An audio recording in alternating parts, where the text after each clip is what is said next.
Oh, I love it when you get the war manual out. Oh, who doesn't love that? I just carry it with me to parties. You're both in my town this week. How's DC treating you? Have you popped down to the White House yet to check out Melania's infamous Christmas decor? Come on. Michelle, when am I not in the White House? I mean, really. You are a man of the Trump era. I just walk in. I walk into D.C. and they're just there with open arms. So the gold is beautiful. They rolled out the gold carpet for you? Well, I would only say the problem is not enough gold. If there was just a little more gold, I would feel happy. Okay. Note. I don't know anything about this Christmas display. I have not paid a lick of attention to it. Melania every year has put up some vaguely disturbing. One year it was blood red trees. One year it was the White Witch of Narnia with everything kind of dead and crystally. So I always look forward to what she's doing. It's kind of admire that. I admire her being weird about Christmas.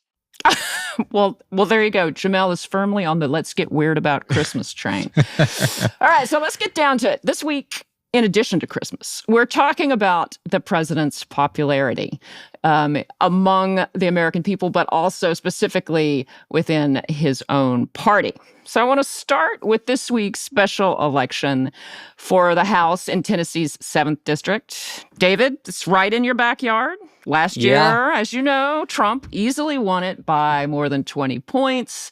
But then earlier this week, the G.O.P. candidate won by just 9. And this was after the party sank millions into shoring him up.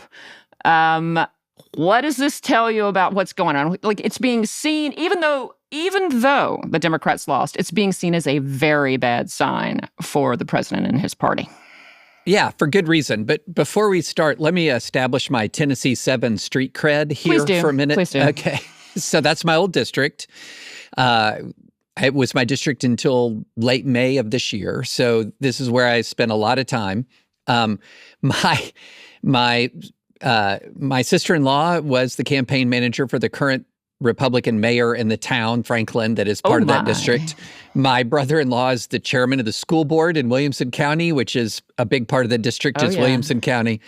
I've been living, eating, breathing these sort of local politics for a while now. And I think here's a good way to understand what's going on. What you're looking at is the beginning of the fragmentation of the GOP after the Trump era. So if you look at the presidential numbers, that district, overwhelmingly Republican, loves them some Donald Trump.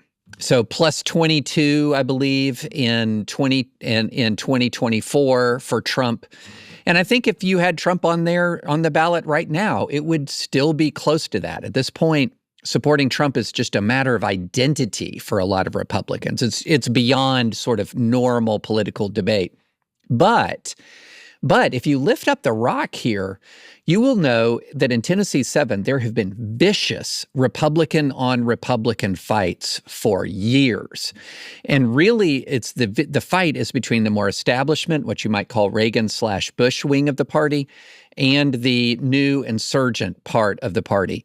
And those two factions don't get along locally at all.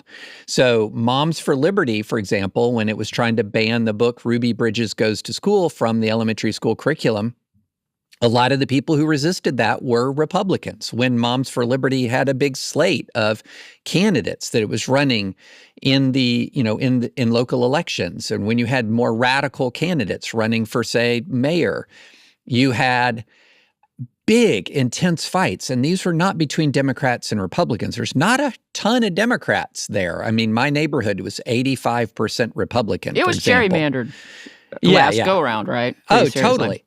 And so what you're seeing, I think, is the beginning of the division of the Republican Party post-Trump. Now you're getting into, I don't like these MAGA guys. I'm tired of this. And I think that's one of the real stories going forward. Jamelle, what do you think about it? As far as the election results go, Two things really strike me. The first is just the swing, right? Like a 13-point swing for a special election. That's swing. that's striking. And what's even more interesting is that it's more or less the exact same swing that happened in New Jersey and Virginia as well. Of course, because those are Democratic-leaning states, it resulted in big Democratic wins. But having the same swing in a kind of a suburban district in a very different political environment suggests that actually just might be where the nation is right now, a 13-point swing away from Republicans, especially in suburban areas. And I'll say, the Republican Party nationally is basically being sustained by overwhelming dominance in rural areas and then like being able to win majorities in conservative suburbs.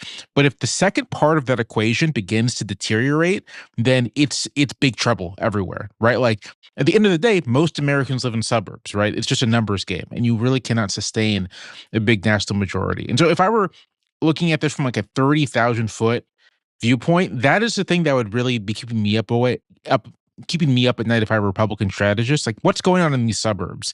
And are Democrats simply mobilizing more voters? Or was this some persuasion, right? Is this some people switching sides?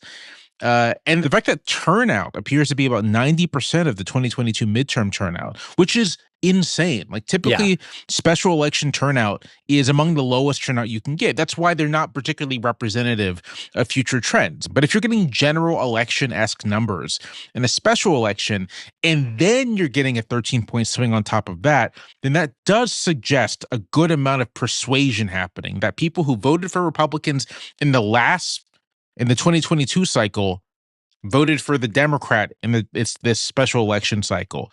And that, if it's like a big national swing and then there's persuasion happening as well, persuasion, just general term for, people switching sides. Then that's, that's like early retirement. It's like if I'm a Republican lawmaker, it's like I'm going to, after Christmas, announce that I intend to spend more time with my family going forward. It will be interesting to see what kind of retirement announcements we get. That always kicks up after they've gone home and spent some time. But one of the things that I am interested in as well is if you're talking about like a 13-point swing, this could make life very interesting in those places that Donald Trump has been pushing to redistrict. So then we get into lots of dummy mandering. If you're talking about a big swing, what starts out looking like you're rigging things for your team could wind up meaning that you've actually rigged yourself out of some seats. Because if you're looking at a really big swing, the way they gerrymander is they take these safe seats and they shuffle things around so that you still have a red district, but it's not quite as red. So, maybe instead of being plus 10 Republican, it shrinks down to plus 4 Republican. But if you've got a big national swing, then you could lose some of those seats, which I think would be really just kind of magic karma. That would be sweet. The other thing I'll say is that in a lot of these gerrymandered districts, you have lawmakers that just aren't used to competitive partisan elections, right? Because if you've been coasting along in a gerrymandered district and you all of a sudden have someone like out for blood on the other side, right? Someone really hungry, and you're lazy, and the winds are against you as well, then it's like you're in a bad place. Well, I'm glad you said that, Jamelle, because if you look at the dynamics in the race in Tennessee, Afton being the Democratic candidate, she worked hard. She worked really hard. So she leaned into the race. And I think that that's one of the things that led to this sudden alarm from the National Republican Party that, wait, what? This race could be close? And then, trust me, they poured in the resources. The money came in on both sides. Oh. I mean, like $3.5 million, I think, for the Republican candidate. Yeah. It was nuts for special. It was unreal. I mean, my phone, I'm still on all these, text. Donald Trump personally texted me multiple times urging me. Yes, I felt, absolutely. But the other thing that's very, I think, ominous for Republicans here is that they were down 13 points running against a left-wing Democrat. This is somebody who's called locally the AOC of Tennessee. Yeah, that's not a compliment in Tennessee for this. That's not a match. She wasn't a match for the district. So what happens if you have Democratic candidates who are closer matches for the district? Does that eke out another 4 to 5%, maybe? Yeah. We'll see. If the Democratic Party is, which is a big ask, thinking strategically, like next time around, find someone who's a better fit for the district, like actively recruit and run again, right? Like you kind of just soften the ground for a potential flip in the next cycle. So they can play everywhere next. They need to play everywhere.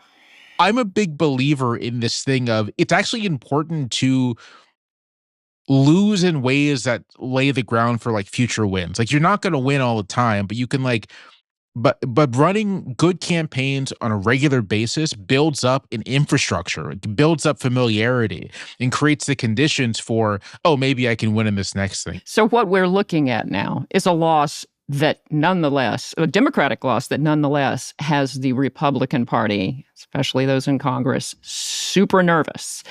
And when that happens, people start assessing, well, what do I need to do to survive next year during the midterms? Trump's not going to be on the ballot. Trump's popularity is in the toilet.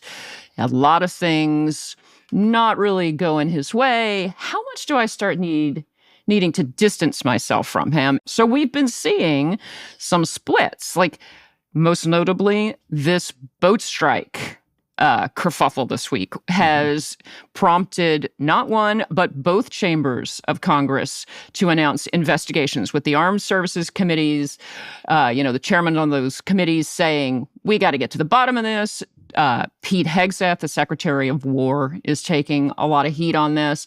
And I want to know how you guys think about this. I mean, like, how serious a problem is this, either the individual issue or just kind of what it portends? You know, I would say if you're looking at this, there are a couple of factors here. One is, if you are a Republican for 10 years now, and especially a Republican member of the House, the main threat to your career has been the disapproval of Donald Trump. Mm-hmm.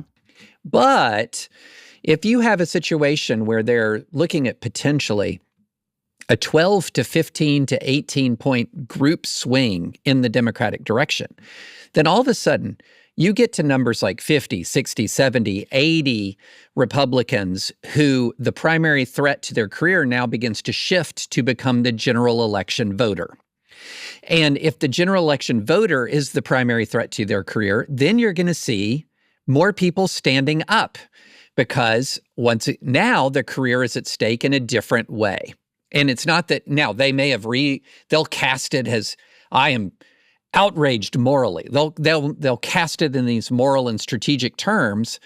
But for many of them, it's just the career calculus is shifting. So Jamelle, how have you been viewing this boat strike dust up, which for those who may not pay attention, the Trump administration has been blowing up boats in the Caribbean, saying that they are running drugs, which, this is not necessarily an unpopular move with a lot of his voters. But there is one episode where there was a second strike that may or may not have been ordered on some survivors, which may or may not constitute a war crime. And so that's what's got everybody completely up in arms. So what have you been looking at in particular with all this, Jamelle? So I want to say real quick, just on the substance of all of this, that this is reprehensible.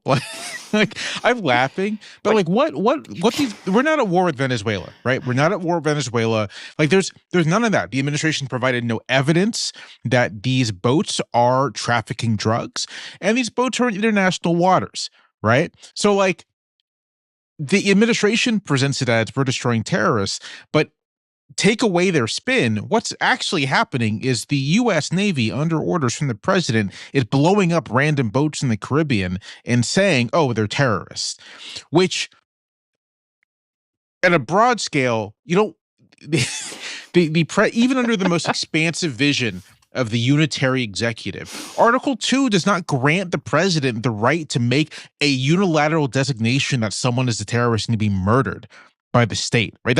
That's not a power the president has. So like I'm sorry, I'm getting animated. No, I feel like I like the passion. I like it. I am at this point right now where I won't even describe these as potential war crimes. This is criminal murder. Like if you are in this alleged double tap, if it is the case, right, that we did an illegal strike, first of all, and blew up this boat, who have no idea who these people were. They could have just been innocent Finnish fishermen. And then there is a second strike at 2 survivors.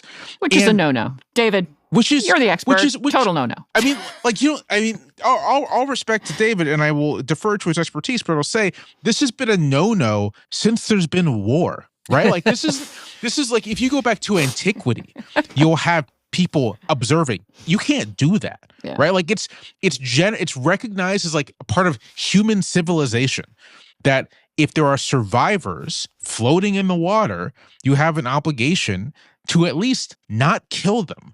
I just watched the second Pierce Brosnan James Bond movie, Tomorrow Never Dies. Okay. And in that film, one of the inciting incidents by the villain is exactly this. The villain has his soldiers blow up a ship and then kill the survivors. And it's a huge international incident in the world of the film, as it should be. And so I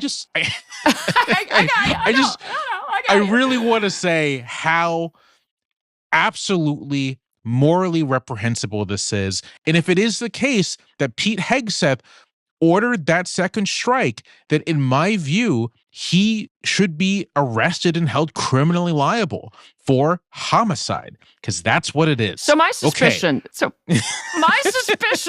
is that there were plenty of Republicans who were very squidgy about this, but they were still kind of going along. Again, you don't want to get Trump upset with you, and this just gives them an opportunity, combined with all of the other softening of his popularity and getting their clocks cleaned in the November elections. This is just their opportunity to separate themselves from something they were really unhappy about anyway. And I think your suggestion, Michelle, that if Trump were not if this were February of this year, you might not have so much speaking up. It'd be much more maybe behind the scenes. Like, I don't know, we should be doing this. But the fact that, polls are consistently showing Trump in the mid 30s to the very low 40s. It's sort of like this guy, for comparison's sake, when George W. Bush left office in 2009, his approval was about 33%, right? Yeah. So like Trump right now is in late stage W territory. Well, this is one of the things I'm thinking about in general. I think the calendar has come into play here. He is a second-term president. He is a lame duck. And you combine that with his kind of sliding popularity. He's underwater on pretty much all the issues, even immigration, which he was, doing pretty well for a while there. That was kind of the last thing to go. And then they had that very upsetting kind of off-year November election that is always seen as a referendum on the president. So yeah, if we were back in February, or if he were popular, or if he were not a second-term president, all of those things could make a difference. But because we are where we are, I think he is entering a phase that's just going to be increasingly frustrating for him, because there is, on balance, going to be more and more impetus for Republican lawmakers to try and separate themselves. So it is telling to me that in all of this, 99% of the heat is being aimed at Hegseth and not Trump. And so we're still in this dynamic where the permission structure allows Republicans to fight each other one layer below Trump, but still not really about Trump. But just to Jamelle's point, and I'm very glad that Jamelle interjected and brought this point in, and you're very kind to say that I have expertise, but I will say that expertise here is not necessary in the slightest. Just literacy. Oh. Okay, so let me read from page 1088 of the Department of Defense Law of War Manual. Oh, I love it when you get the war manual out. Oh, who doesn't love it. that? I just carry it with me to parties. I like because that. people, You are fun at parties. Oh, I'm the best. So the requirement to refuse to comply with orders to commit law of war violations applies to orders to perform conduct that is clearly illegal or orders that the subordinate knows, in fact, are illegal. For example, orders to fire upon the shipwrecked would be clearly illegal. What are we doing here? That's just black and white stuff right there. And I agree with everything that Jamelle said about the underlying legality of the actual strikes themselves. There's no congressional authorization. There's no act of war. Crime is not war. Suspected criminals are not terrorists. And if you want to see the absurdity of it all, you'll see that the administration is saying, well, the second strike was fine because these terrorists or these drug run whatever were, quote, still in the fight. What Clinging fight? to a boat? What fight? And it's interesting how you can see how this just doesn't fit within the war paradigm. So, for example, if you are in war at the high seas and a ship is burning, you can keep firing on that ship until it ceases fire or it strikes its colors. So this is designed for Navy-on-Navy combat.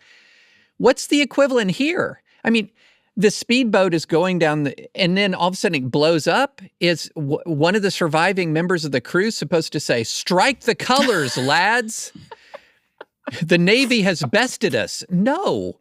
What are we doing here, right? And so this is being treated with summary executions that we would call murder in America, right? If you're in America and you see somebody running away and you think that they have drugs, you can't gun them down. You can't even gun them down if you know they have drugs, right? With crime, and traditionally we have used the Coast Guard. We have used military assets for drug interdiction in the past. But you know what we do? We stop, we search, and we arrest, and then we prosecute. And guess what? That's better. That's better than just blowing people up because you can't question a dead person, right? I want to expand this back beyond just the boat strike incident to President Trump is taking an awful lot of heat over his Ukraine peace plan. People have gotten, from his congressional team, people are pushing back on that. The Jeffrey Epstein mess was an abject disaster for him.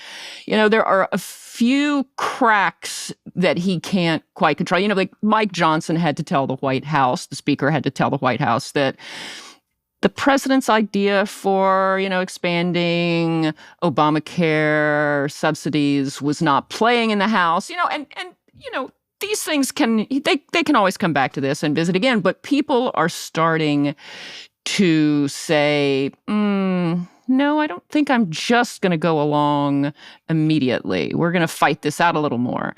And I do think that while you'll see it targeted at one level below Trump, resisting Trump's will or complaining about Trump's policies is going to become a more common thing. And I don't think that it helps that there's this sense that Trump, in addition to being a lame duck, is also slipping. I mean, there have been another story about how he keeps falling asleep during the Oval Office meetings, things like that. I think once people start smelling blood in the water or, little virility slippage, that just is going to accelerate this whole process. I'll also say, presidents, capable presidents, not necessarily good ones, just capable ones, can respond to events. They can make course adjustments to try to recover their public standing because they recognize it sort of like they need public opinion, public support is an important resource that they have to marshal in order to pursue their agendas. And part of there's a couple, there are many problems with Trump. one of the just political problems is that because he isn't really that interested in governing, because he's mostly interested in sort of self-aggrandizement and like lining his pockets, it seems like, he's not so responsive to public opinion in the way that a president with like an actual governing agenda might be responsive to public opinion. And he has no desire or sees no point in trying to recoup or save or marshal those resources for future agenda items. And then he himself personally, as a personality, does not have any other mode but like relentless escalation, right? And so if he's entering a situation where his popularity is on the decline, where he seems to be a lame duck, there are precedents, right, from past presidents for how you might handle that situation. He can't do it. Like on a very basic level, he can't do it. And so one thing I think to look ahead, there will be crises, there will be challenges. Is the president equipped either politically or psychologically to handle them in a way that might bolster his standing with the public? And I think the answer is no. And so I'm not, I'm not going to make any predictions, but I will say it feels as if right now is the most popular he's going to be. Well, I have a over more the next year. Basic question going backwards. Do we think he knows what the situation is? Like, no. Who's going to tell him? I mean, No. Is J.D. Vance, who basically is sucking up as hard as he can at any given moment, is he going to march in there and say, "Sir, we have a problem"? I mean, who's in that position? I mean, is he even aware? That's a great question. And I would say no, right? Like he's so much about being president. I wrote about this last year before the election, and it was sort of just like one of my frustrations about election coverage, which is that we talk about the presidency in terms of policy, but like in a real sense, like the president can't do that much policy-wise, like directly, right? Like the president should have a legislative agenda, should have some sense of what they want to do with the executive agencies, but like the job of the presidency isn't a policy job, it's a management job. And all management jobs are fundamentally information jobs. They're about cultivating information, they're about filtering information, they're about processing information, and they're about getting the best information you can to make decisions. And the presidency in particular is bombarded with information, but also good presidents are aware that the best kinds of information they can get is often political information, sort of how the dynamics of the agencies are looking, how the dynamics in Congress are working, how everything looks from a political standpoint.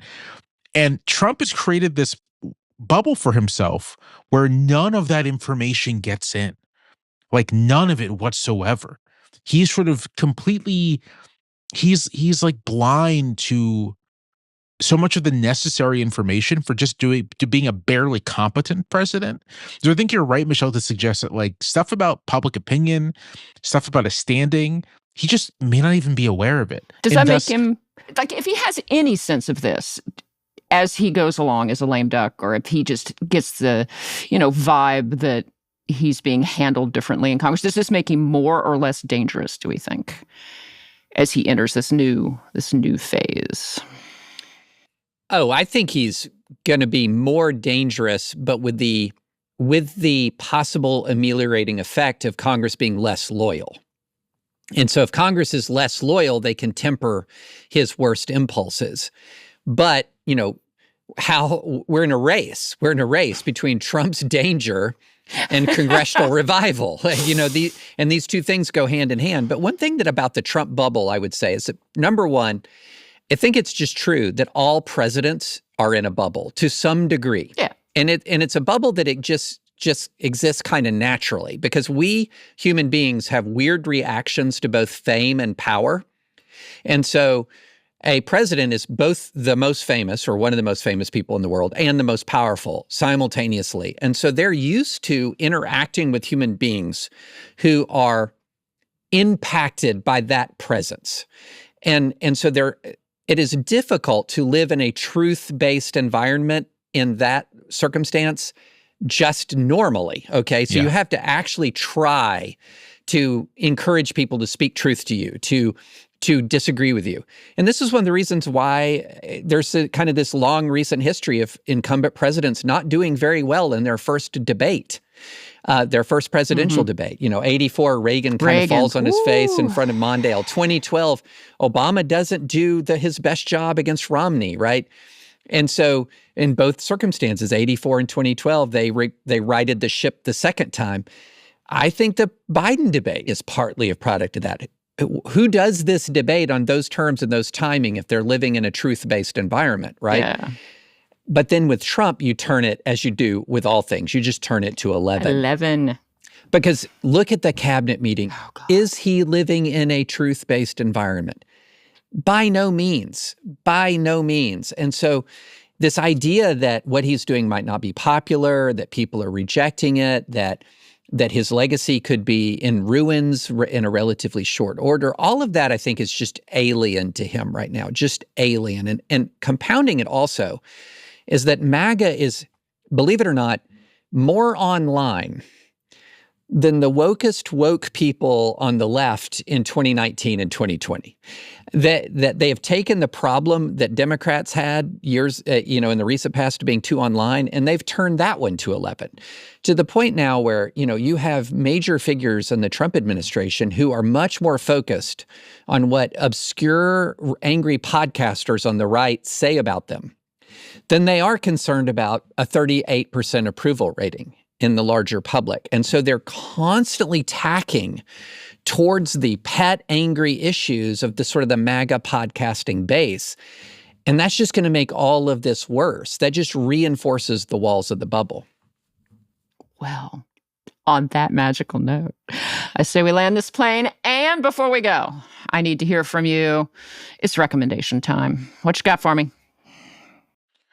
I've been reading a very interesting book. It's by the great Civil War historian James M. McPherson, sort of, dean of Civil War historians. His Pulitzer Prize winning volume, I believe, won the Pulitzer Prize or the Bancroft Prize, one of the two, on the entire war, Battle Cry of Freedom. I still recommend to people, as the one thing you should read about the Civil War. I recently finished a collection of essays he wrote in the mid-90s, Drawn with the Sword, which are great. But I'm recommending a more recent work from 2014. It's called Embattled Rebel, Jefferson Davis and the Confederate Civil War. And it's a study of Davis as president of the Confederacy, as leader of the Confederate military effort, and trying to offer a nuanced and balanced perspective on Jefferson's conduct, or Davis's conduct as Confederate president. I think it's fascinating. I suppose some viewers, listeners may be surprised that I'm interested in reading this stuff, but I'm interested in the Civil War generally, and I'm interested in both sides of the conflict.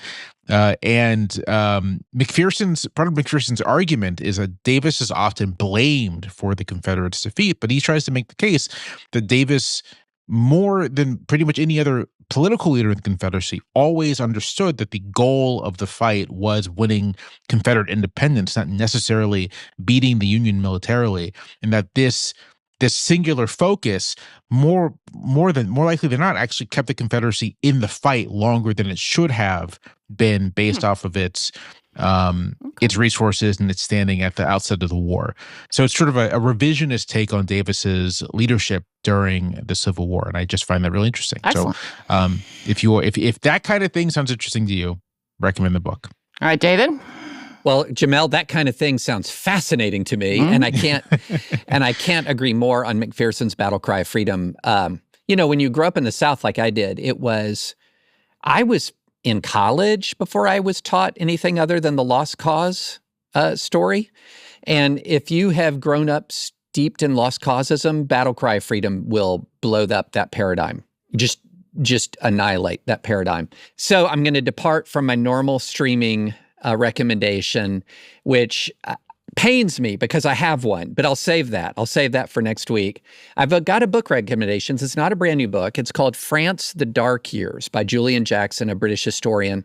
And it's tracing France, Vichy France, 1940 to 1944.